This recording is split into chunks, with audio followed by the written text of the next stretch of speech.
etorri denoi, eskerrik asko hurbiltzeagatik, hemen ditugu 2005 urteko Sorgin jaiak, eta bueno, pixka bat improvisatu xamar, baina beti bezala, hemen dingo dugu irakurri aurtengo leloa, eta hola esaten dugu.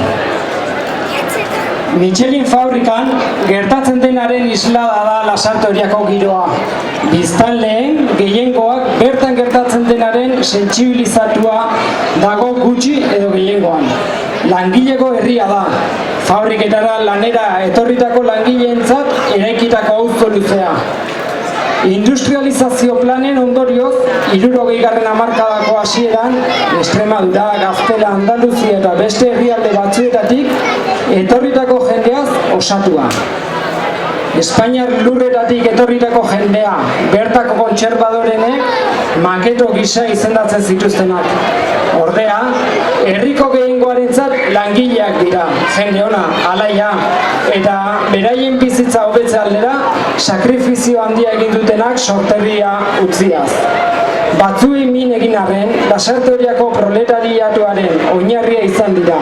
Ia hezkuntzarik gabe, jende arrunta, nahiz eta ezin, diskurtso sozial bat landu. Erraz bereiztu izan duena zapalketan.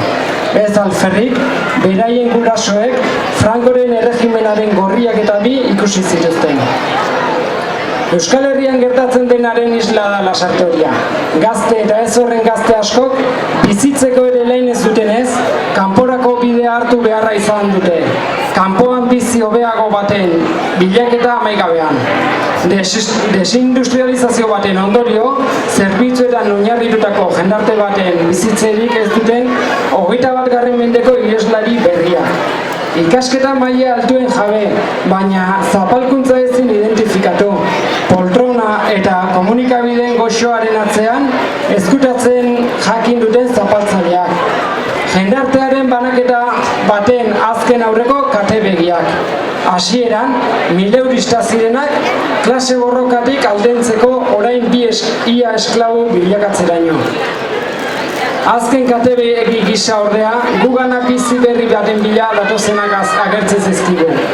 Iraintzerik bozkak lortzen dituzten klase politiko sasikumearen diana berriak. Askotan, gerra edo gatazketatik iesean datozenak. Europa zaharreko mugak larri-larri igarotakoak, eta bidean lagun eta familia ugari galduak.